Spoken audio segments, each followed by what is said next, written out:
नमस्कार दोस्तों, आप सभी का स्वागत है एमएसएससी नोट्स में।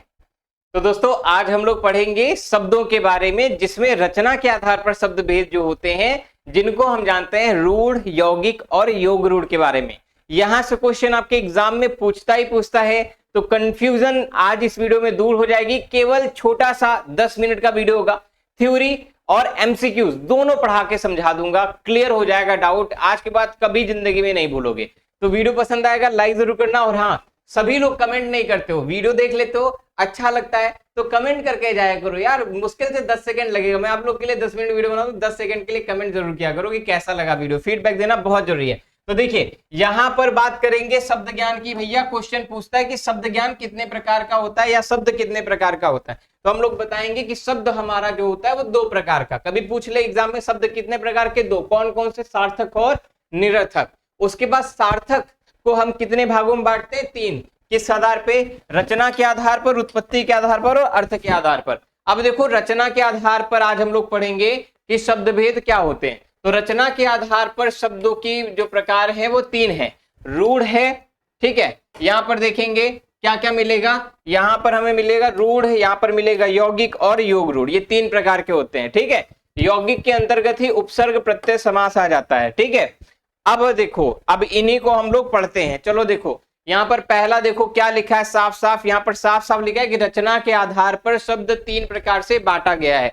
रूढ़ कैसा शब्द होता है भैया? रूढ़ का मतलब क्या होता है कि ऐसा शब्द जो केवल खुद का अर्थ बताए, किसी और की जरूरत नहीं रहेगी, खुद का ही बात करेगा, ठीक है। यानी केवल खुद का अर्थ बताएगा, मूल शब्द होगा, यानी फाउंडेशन वाला होगा। ये जो है ये किसी से मिल के नहीं बना है, इसका खुद का मतलब है, ये खुद का अर्थ है।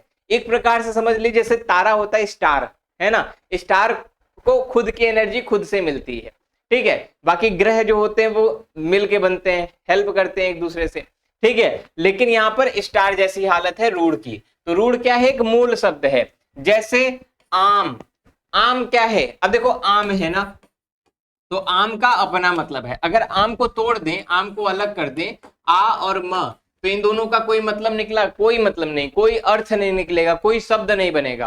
तो इसी को कहते हैं मूल शब्द, ठीक है। अब अगर हम यहीं पर यौगिक समझे, यौगिक किसको कहते हैं? तो यौगिक का मतलब है भैया कंपाउंड। कंपाउंड क्या होता है? जब 2 या 2 से ज्यादा चीजें आपस में मिलती है उसको कहते हैं कंपाउंड। तो देखो कंपाउंड का मतलब क्या है? जब 2 से अधिक शब्द मिले और उन्हीं शब्दों का ही अर्थ मिलेगा। जैसे आप जानते हैं हाइड्रोजन और ऑक्सीजन को मिला देंगे तो पानी बनेगा ना, ठीक है। तो जैसे 2 एलिमेंट्स आपको मिला देंगे तो उन्हीं का गुण जो है वो अगर मिलेगा तो उसी आधार पर क्या मिलेगा, उसी को कहेंगे यौगिक। जैसे प्रधान और मंत्री, ठीक है, तो प्रधान और मंत्री, तो यानी प्रधान है जो मंत्री। जैसे पाठशाला, पाठ में शाला जोड़ देंगे तो क्या बन जाएगा? पाठशाला, यानी पाठशाला। इन दो जोड़ेंगे क्या बनेगा? पाठशाला मतलब पाठशाला। इन्हीं का अर्थ मिल रहा है, किसी और का अर्थ मिल रहा है क्या? नहीं, नहीं मिल रहा है ना। और एक चीज और, अगर कहीं पर पाठशाला लिखा है, अगर कहीं पर पाठशाला लिखा है तो इसको अलग कर सकते हैं कि नहीं कर सकते? बताएं, इसको अलग कर सकते हैं कि नहीं कर सकते? कर सकते हैं ना। लेकिन रूढ़ में अलग नहीं कर सकते, यौगिक में अलग कर सकते हैं, ठीक है। यही अंतर है दोनों में। पाठ का अपना अर्थ है, शाला का अपना अर्थ है, और दोनों को जोड़े पाठशाला बना, उस दोनों के अर्थ से बना है। अब इसी के साथ अगर यौगिक समझे, या अगला है योग रूढ़। तो योग रूढ़ का मतलब क्या होता है कि यानी रूढ़ को ऐसा जोड़ दिया जाए कि किसी तीसरे का अर्थ निकल जाए, ठीक है। यानी 2 शब्दों को, यहां पर यौगिक में क्या था, यहां पर 2 शब्द जोड़े गए थे, लेकिन यहां पर उन्हीं का अर्थ मिल रहा था। यहां पर अगर 2 को जोड़ेंगे तो किसी तीसरे को इंडिकेट करेगा, किसी तीसरे के बारे में बताएगा। तो जहां पर किसी तीसरे की बात होगी वहां पर योग रूढ़ हो जाएगा। जैसे जो शब्द एक से अधिक शब्दों से मिलकर बनते हैं, इनका अर्थ किसी तीसरे के बारे में बताएगा, वहां योग रूढ़ हो जाएगा। जैसे दशानन, जैसे चतुर्भुज, जैसे पंकज। अब कहेंगे ये क्या चीज है? यहाँ पे 10 और आनंद, जैसे यहाँ पर क्या है? 10 आनंद, 10 सिर वाला। तो 10 सिर वाला कौन? बताएं बताएं बताएं, 10 सिर वाला कौन? रावण, इसका मतलब योग रूढ़ क्या हो गया, इसका मतलब ये दशानन योग रूढ़ है। क्यों? क्योंकि यहाँ पे किसी तीसरे का अर्थ निकल आया ना, कोई दूसरे का नाम आ गया। चतुर्भुज, चार भुजाओं वाले, तो चार भुजा वाले कौन? भगवान विष्णु, ठीक है। चक्रपाणी, जिनके हाथ में चक्र है, चक्र किसके हाथ में? विष्णु जी के हाथ में, इसलिए क्या हो गया ये हमारा योग रूढ़ हो गया। उसी तरीके से पंकज, पंकज का मतलब कि जो कीचड़ में खिलता हो, कीचड़ में क्या खिलता है? कमल खिलता है, इसलिए क्या हो गया? योग रूढ़ हो गया। समझ में आ रहा है? अब कहेंगे ये चीज यहां क्यों नहीं हुई? क्योंकि प्रधानमंत्री से किसी एक इंडिविजुअल का नाम नहीं आया। प्रधानमंत्री कोई भी हो सकता है, आप मैं कोई भी प्रधानमंत्री बन सकते हैं अगर एलिजिबिलिटी रखें तो, ठीक है।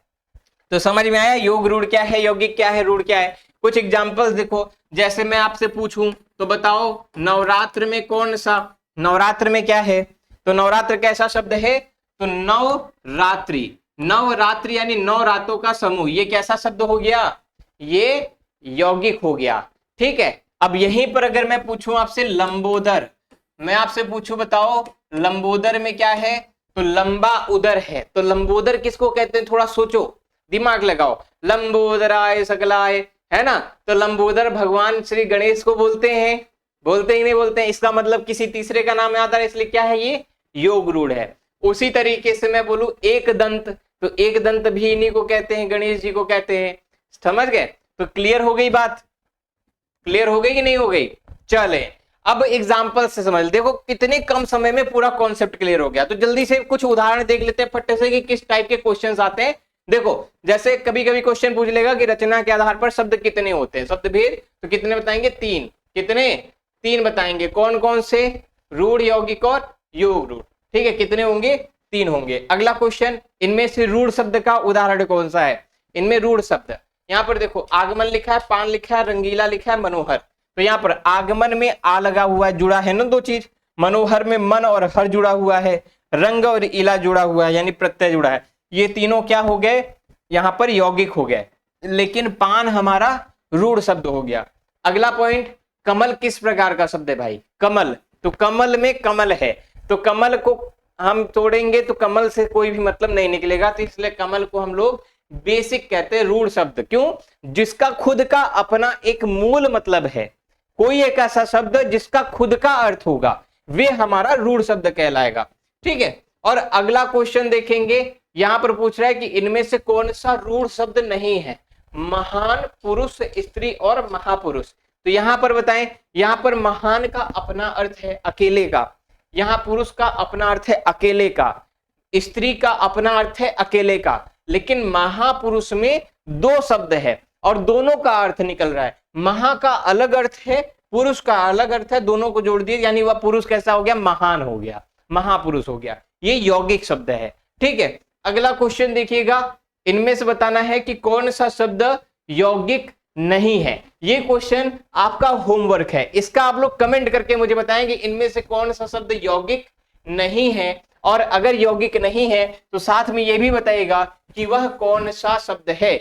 अल्पबुद्धि, तपोधन, निर्धन और घनश्याम में कौन सा यौगिक नहीं है, और अगर यौगिक नहीं है तो कौन सा शब्द है? कमेंट करके बताएंगे। और क्लास कैसी लगी जरूर कमेंट करके बताएं। देखो बहुत छोटा सा मतलब ये जो टॉपिक्स है बहुत कम टाइम में मैं आप लोगों को क्लियर करा रहा हूं, ज्यादा टाइम नहीं ले रहा हूं, जिससे आपको कम से कम समय में पूरा कॉन्सेप्ट क्लियर हो जाए। वीडियो अच्छी लगी हो तो कमेंट जरूर करें, अच्छी लगी हो, बुरी लगी हो, जो जैसी भी लगी हो कमेंट करके जरूर बताना। इसका आंसर भी कमेंट करना साथ साथ, और कुछ बातें मेरे बारे में कमेंट में जरूर लिखना, ये बात ध्यान रखें।